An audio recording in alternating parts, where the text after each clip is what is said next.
Welcome to Backyard Bows.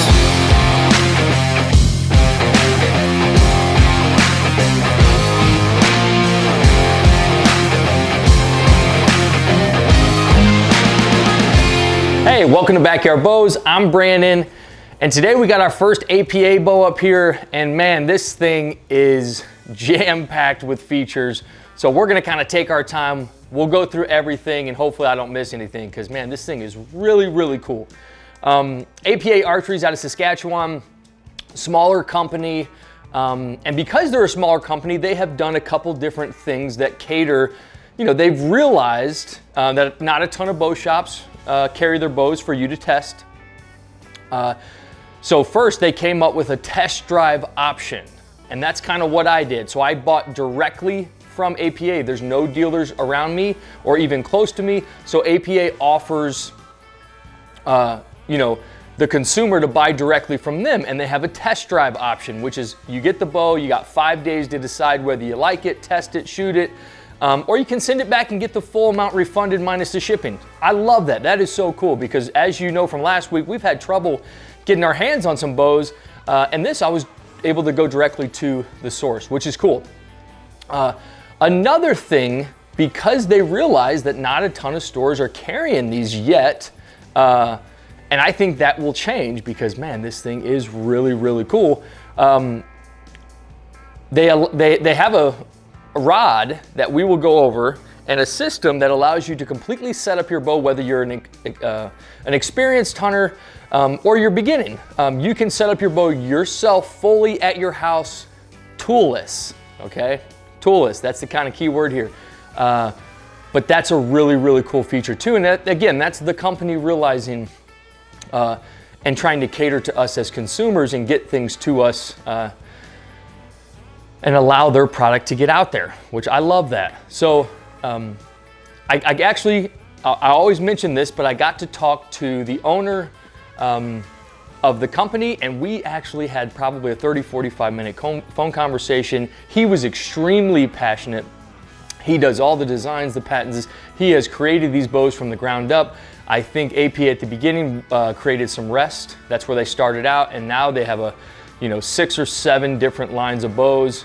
And man, I don't think they have changed a ton from year to year. The way he explained it to me is every time he gets out in the field, something, on every hunt, something has kind of come to mind that would be a nice feature on the bow, and then he kind of goes back and redesigns and adds things here and there. So this is, and I think what they focus on is the ultimate backcountry bow. So if you're hiking 5-6 miles in for a moose hunt, you don't have a lot of resources. You obviously don't have a press, a bow shop, people to help you. So they wanted to create something that you can completely just rely on the bow and make all the necessary changes you need if something happens in the field without having to leave. And we will go over all that. So this bow, I got the Black Mamba 31, which is new to this year. So it's 31 inches axle to axle. It's actually 31 1/4. It's 3.8 pounds. So when I first picked it up, it is really, really light. Even fully dressed up right now, man, it feels really light and good. Brace height, 6 3/4. It goes from 25 all the way out to 30 with 1/2 inch interchangeable mod increments. And it has a 350 on the IBO, which was impressive to me. So we're gonna kind of go from the bottom up again, so we don't miss anything. So first things that stand out on the bow, we'll just go with the riser. 2 main things. One, they have this front bridge, which is kind of a similarity to Hoyt's back bridge. And obviously it provides a lot of support on your, the part where the riser becomes, has kind of the weakest link right here where the grip is. And as you know, we create thinner and thinner and thinner grips, which creates kind of a weak point on the riser. So that front bridge provides supports, but it also, if you look right here, it has these little grooves. It's a handle to carry the bow in and out of the field. And it actually it's really nice. It kind of balances really well. It's well placed, and it makes your sight and all the important things that you don't want hitting something on the ground or scraping face up, and you can just carry your bow just like that without having to hold the string. I love that. And again, this is the only bow that we see that on. Hoyt has one, but it's that famous back bridge that we see on Hoyt's. If you go up to the top, you have these hooks up here. They call them fangs, and it allows you, to hang your your bow not having to hang your cams, also not having to hang it on the limb. But if you are just kind of walking through the countryside, you get tired, you can just hang your bow right on a limb on a tree, which I think is really, really cool. But as for me, if I'm hunting with deer stand, you know, I'll probably put a hook in the tree and I can just hang it right there. But I do like that it's a really easy movement to get your hook down. Sometimes I've had trouble if you do hang your bow from the cams, sometimes it doesn't come off. And that can cause extra movements and jerks. So I like this thing. If you look on the inside of it, there's a little bitty burger hole which allows you to mount a camera, which kind of gives you the view of the sight, which is cool too. And then if you go down to the right under the grip, this is one of the, obviously the coolest features on the bow, which again, you don't see anywhere. It has it has 4 different things. So the first thing, you have a knock adjustment hole where you can stick your knock in there, and you know sometimes those get tight. If you want to readjust your knock, you can stick the backside of your knock in there and turn it. If you do it on your strings, sometimes it can, you know, weaken the knock. And then right below that, you have a spot to adjust your broadhead, and it has a couple different lines, so you can have a couple different broadheads. And then right above it, it has a sharpener, so you can sharpen a field knife, you can sharpen a broadhead. And then right below that is this pin, this rod. And you undo this thing on the side, the rod pops out, and this will allow you 3 different things. So it'll allow you to set up your bow. So right out of the box, you can set up your bow perfectly. So the first thing is,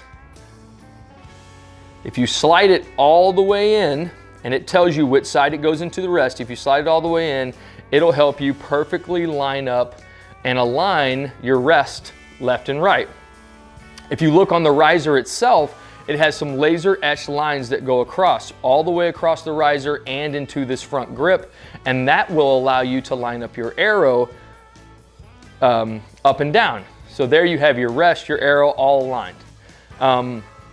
And then you can also, if you repress your cables, like we saw this year on the Matthews V3X, there's some holes up here in the cam, and if you repress your cables, you can stick that rod through, and it allows you to change your cables and your string in the field. That is cool. So again, if you're in the backcountry, you're 5 miles in, I think that's probably the coolest feature on the bow.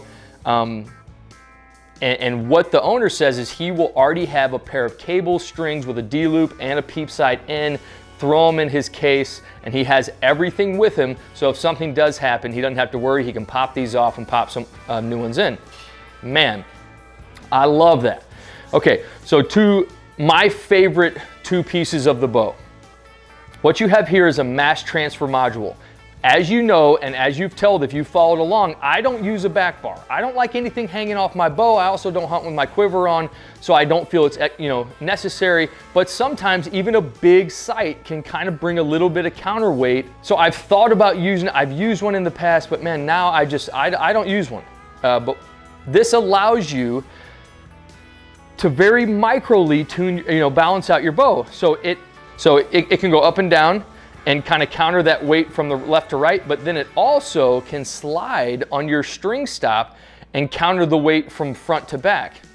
Man, this thing is one of the coolest features I think on this bow. It's really small, it's sleek, it doesn't stick off, but it does the exact same thing as a back bar stabilizer would do. On to the next. On the cable guard, which it looks, man, when you first look at it, you're like, wow, that's a lot, but that's a tuning system. So that's gonna actually, so it does 2 things. It's gonna help you get the timing of your cams right. So there's a lock screw. If you undo that, you move the screw to the right, it's going to speed up your bottom cam. If you move it to the left, it's gonna slow down your bottom cam, and then you just tighten that back, the red bolt back in, and that will allow you to get the timing of your cams right. It also will slightly play into paper tuning and can kind of help you paper tune your bow. I think it's more for the timing of the cams, but he also said that if you need to make some micro adjustments, paper tuning, this can also play into that too. That is awesome. I think that's one of the coolest features on the bow. As you can tell, the entire riser itself is super unique, something we haven't seen. I love people that stand out. And then one of the last things on the bow that really did stand out to me was we see a lot of dual limbs across the board now. And not just that, like I mentioned last week, they get wider and wider limbs, wider limb pockets. This reminds me of some of the solo cams that I used to hunt with from Matthews. Nice single limb, nice small limb pocket, and then it forks out and you got your cam sitting right in there between the limbs. Something that's cool about these limbs is that the limb just doesn't flex solely. The fork in the limb flexes as well, which prevents wear and tear and allows, so they have a bow called the King Cobra. It goes up to 90 and 100 pounds. And I think that plays a huge effect, or that plays a huge role in allowing those bows to be, get that draw weight, is that fork flexes. And something else that he mentioned, and I don't know if it's true, but he said they lined up 5 deer in a row or maybe more than that. And at 100 pounds, that King Cobra sent an arrow through 5 deer carcasses, which is crazy. The kinetic energy that that's bringing to me for what I'm doing is excessive, but if you're hunting the biggest game in the world, maybe that's something you'd feel would be necessary. And then right on the bottom of the limbs, they got 2 dampeners that are glued on there. So the cams, these are a lot smaller than we're used to seeing. It has a draw stop. It kind of rotates, so you undo one screw and you can rotate that half moon shape and kind of align your draw stop. As I mentioned before, 1/2 inch increment modules from 25 to 30. So I'm right here at the top of it, but they are a small shape, and just from looking at them, I have a feeling that this bow might be a little jumpy, but we'll see. I don't think it's gonna have the solidest back wall, but here in a second, we'll get to shooting it. This is something to me that is one of the coolest bows that we've got in here. I love, just talking to him, you can tell how passionate he was, and the whole reason behind this bow and kind of his experiences in the field and him just adding things here and there to accommodate and make that perfect bow. So let's go ahead, let's sling some through it. It says it gets 350 on the IBO. So when we come back in, we will, we'll put it through the chronograph, but we'll do that after the freestyle shoot. So it's beautiful today. Man, the air was crisp this morning. There was a little bit of fog over the field to the left of our house. A little dew on the ground. It felt like fall. And man, that first morning you get up, come outside, feel like you got to go back in for a hoodie.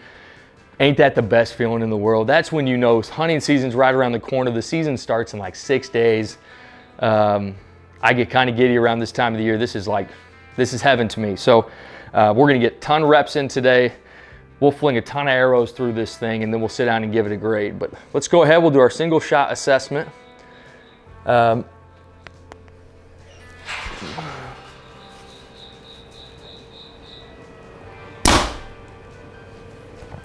Okay, so a little stiff on the draw.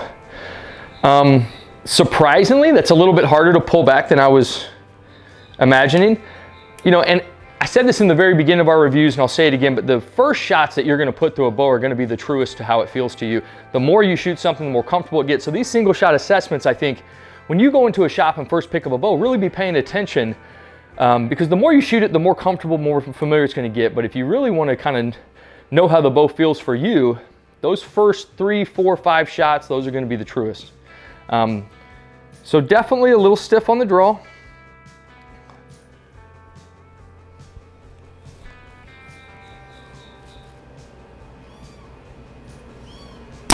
It's smooth. It's a smooth pull, but it's a stiff pull. And especially doing the DEF CON by Obsession last week, where he got that really jerk, that big valley with a lot of let off. Man, this is so much more pleasant. It kind of just eases right back into it. It does have some vibration in your hand.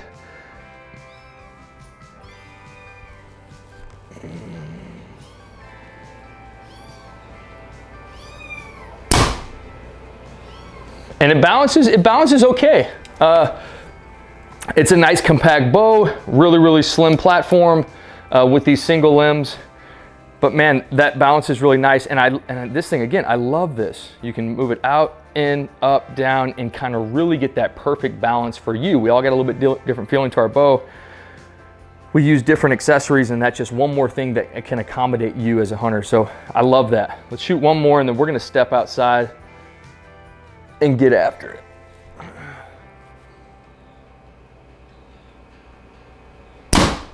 So it feels very, very similar balancing wise to some of those old Matthews I used to use, the solo cams.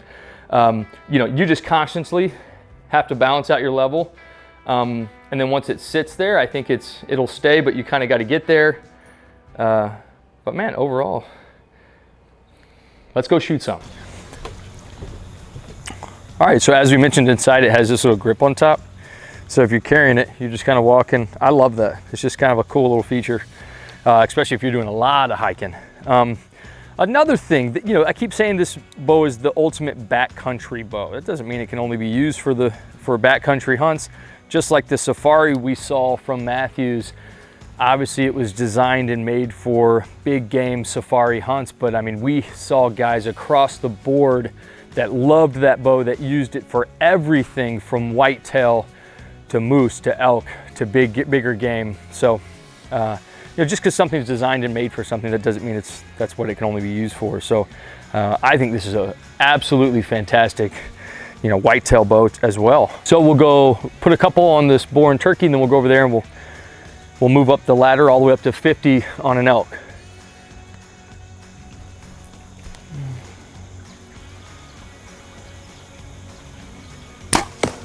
So it is, you know, it's different going, you know, we've drew back and held so many different bows this year. It is different going from 2 limbs, really wide platforms, to a real slender, you know, and I think there's benefits, pros and cons to both, but it is different. So you kind of have to focus a little bit more on the balancing, but once you get it there, it holds nicely.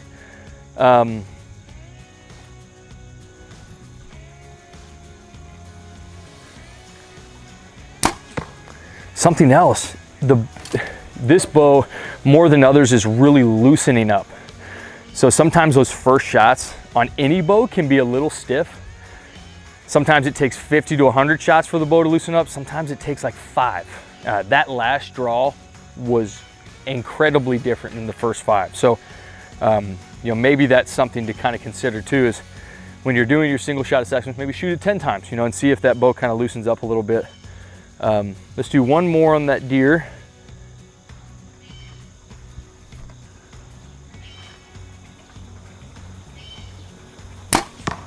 And then another thing, it is a little jumpy, as I anticipated with these small cams. So when you get back, I think it's only going to take a little, you know, small glimpse in time where you lose a little bit of focus or get too relaxed that this thing would jump forward on you. So just keep that in mind as well. So let's jump over there to the gazebo. We'll do some longer shots. So over here we got turkey 20, broadhead buck 30, mama black bear 40, elk up the hill at 50. So if there is a stability issue, as you've heard me say, I think it plays out the most at 50 yards. So I'm kind of excited to see that too. Not have shooting a single limb bow in a while. So go turkey.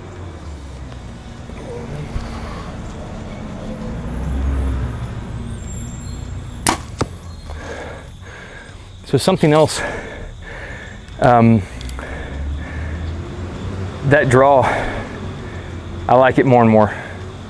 Sometimes it takes a day to feel comfortable. Sometimes it takes, you know, a dozen shots to feel comfortable.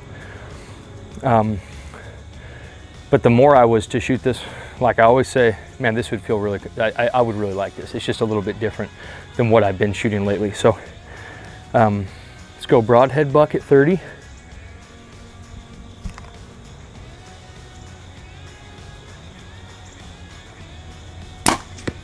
I'm telling you, the only thing that I'm really seeing is once you get it in full draw, you got to, you know, consciously keep it back. You know, you got to stay pretty tense because it's a hair jumpy, and then also just the balancing of the bow. It's such a slim platform. You know, it's a little torque in the bow that you just have to consciously counterbalance.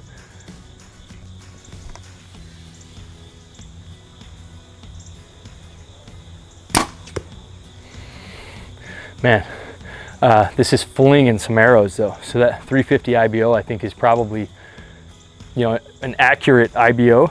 I can't wait to see what it gets with my 500 grain arrow, but let's jump to the black bear. So something else that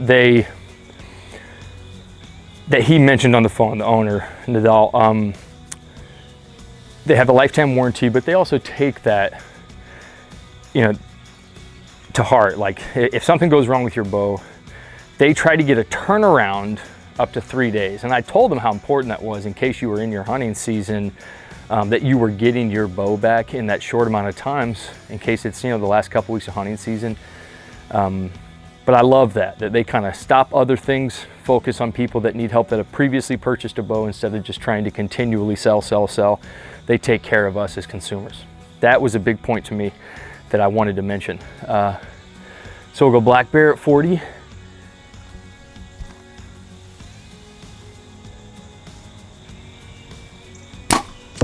And I think because I didn't do it, I forgot to mention it, but they have this another really cool feature that your string for your release,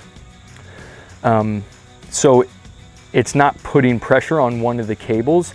They actually allow you, they have a feature where you can run that string down through the forks on the limb, and then there's this little button right here on the back that you can hook it to, so it's perfectly in the middle of the bow. So again, if there's something, I mean, he has thought of everything. And again, when you're so passionate about something and you're an avid hunter yourself, think about how many times you've been in the field and you thought, oh man, that would be cool if we had this, and this. It's like he thinks of those things and then he goes right back to the drawing board and provides them. I love it, that's so cool.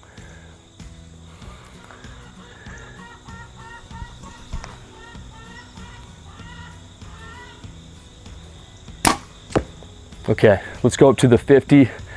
At the 40, you can tell I'm having to concentrate a little bit more, and then at the 50, I think is where I'm gonna kind of see, just having being such a small platform on a 31-inch axle to axle, and I'm sure that'll pan out a little bit once you get to the Mamba 33, 35, 38, you know, some of those bigger frame bows.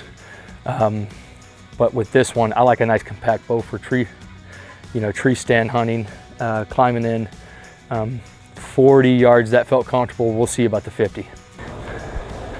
So on to my very favorite part of every review, this spot right here, shooting at that elk up at 50. This is my spot. I could sit here all day, for many different reasons. But one is to really give an accurate depiction of the stability of the bow, which to me is the very most important thing of any bow. These are the shots that are going to give me some clarity on that. So say no more, let's sling one.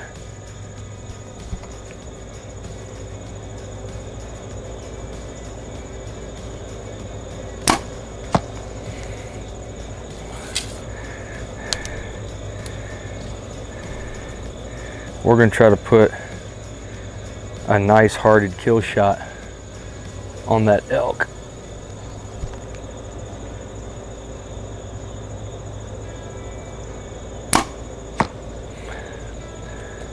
The only other thing that I think I have noticed a couple different times is my hand will slide up this grip, and usually there's something here to block your hand from sliding up into the flight of the veins, but I've gotten nicked by some veins a couple times.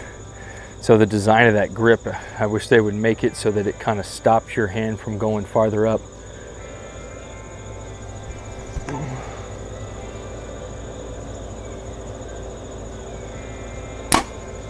There we go.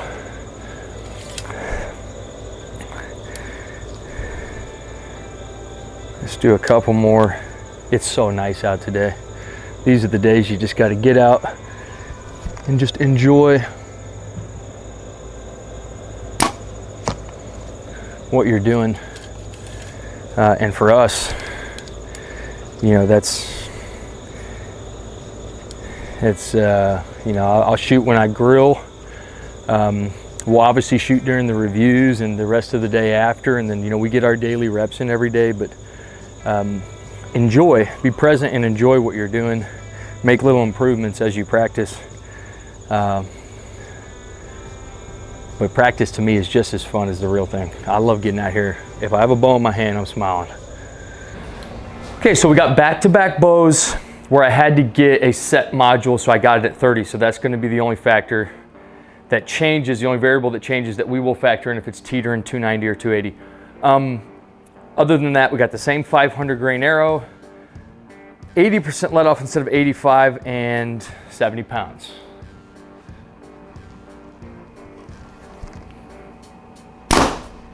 $281. So that doesn't necessarily compute to me with the 350 IBO. But then again, maybe it does if you factor in a single limb instead of 2 limbs. So Stella, hey, you gotta just stand there for a second, okay? Can't be making noise, can't do anything. You just gotta sit, chill. But let's keep shooting. Maybe it'll bump itself up. But right there, it gets the nice solid 10 out of 10. 280 is my perfect speed. 286. Anywhere between 280 and 290 is my target range. Anything above is what I consider bonus feet per second. And I know I've mentioned this in the past, but I've killed deer with bows that get, under 250 in the 240s, and never thought twice about it. So, but this is kind of perfect range. Perfect speed, 288. We're steadily going up, so let me shoot one more, see if we can bump it right above 290. I think in the end, even if it does, I'll probably just give it the 10 out of 10 for that kind of mid 280 range. So that's a duplicate. So yeah, we're right in there, right in between 280 and 290, 10 out of 10 on the speed. That's nice. Like I said, doesn't necessarily compute to a 350 IBO, but that's a good speed. All right, Stel, all right, so APA Black Mamba, by far, to me, this was the most fun I've had kind of researching, talking to Nadal, the owner, and doing a review on it. I mean, what a cool bow. And to me, this is the definition of don't be a fanboy. Get out there, get some bows in your hand. There's some really cool stuff, and so many of us get so locked on one company manufacturer. And if you're a veteran and you have been using something your whole life and it works for you, I'm not telling you to change. But if you're somebody who's new to bow hunting, this is a great time to get many different bows in your hands and to really get out there and experience, because man, each one of us biomechanical makeup structure is so different, and there's so many different bows, and I promise you, you will find one that suits you. This is a great bow. And then in addition to it being a fantastic bow, it has a ton of cool features that might be something that appeal to you, or something that you might be able to benefit from in your hunt. So let's go ahead. Right off the bat, it got the 10 out of 10, great speed, 285, 500 grain arrow. Doesn't necessarily match up to me with a 350 IBO, but that's right where I want to be. That's kind of my perfect speed, right in there. Durability, I gave it an 8 out of 10. It is an extremely solid bow. I love the small cams. I feel like this thing is just compact, solid, sleek. I love the bridge on the front, the handle. I love how you can carry it. Everything about this bow design-wise is durable. And even this piece, the tuning piece, which has a couple nuts, bolts, screws, it doesn't necessarily have anything to do, if some of this was to come loose, you could just tighten them right back up. It's not something that would worry me. But so the whole bow together, really solid, really durable, 8 out of 10. Appeal, I gave it a 9 out of 10. I'm kind of a gearhead type person. I love this bow. I think it is the coolest design, shape. I love this sandstorm color. Just a cool bow all around. I think they just did a great job designing this thing. Technical, it's the first bow in a long time that's got that 10 out of 10 score. This right out of the box, more than any other bow. This thing is ready to go. You don't need a single tool. You can set this bow up, you can tune this bow, you can get the timing right. This thing is incredible for the technology aspect, just incredible. He has done a fantastic job kind of going back to the drawing board every time he steps out of the field with new ideas and things that he's kind of seen that would be beneficial.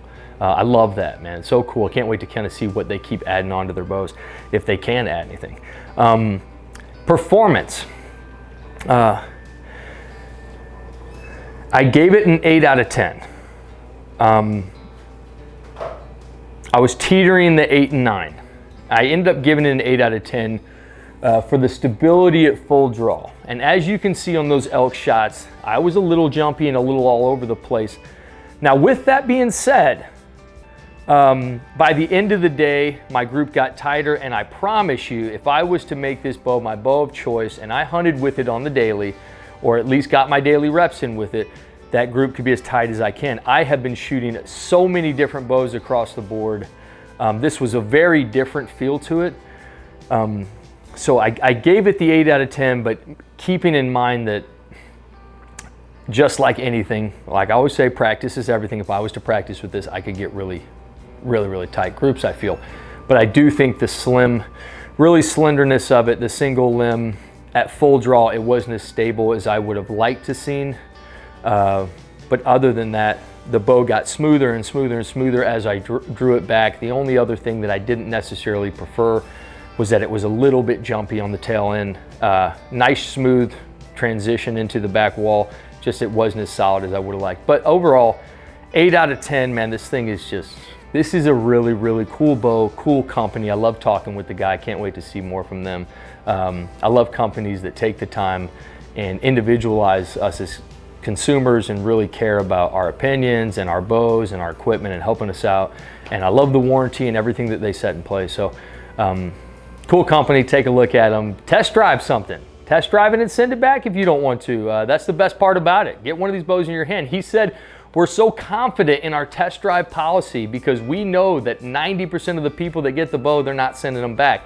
And I'm actually gonna make a statement. We review everything. We don't want to spend a ton of money. So I said, test drive, that's awesome. Send it to me, I'll review it, I'll send it back. And now that it's here in hand, I'm keeping it. So follow us on Instagram for all of the updates of new bows that we're gonna do, new videos, how-tos. The Basic Bowman series is on its way, I promise. And then obviously subscribe to the channel. You can see all the reviews that we've already done, all the ones to come. If you found something beneficial in the video that helped you in your bow buying process, give us a like. Above all, make sure you get your reps in on the daily. Don't miss a day. Practice is everything. We'll see you next Saturday.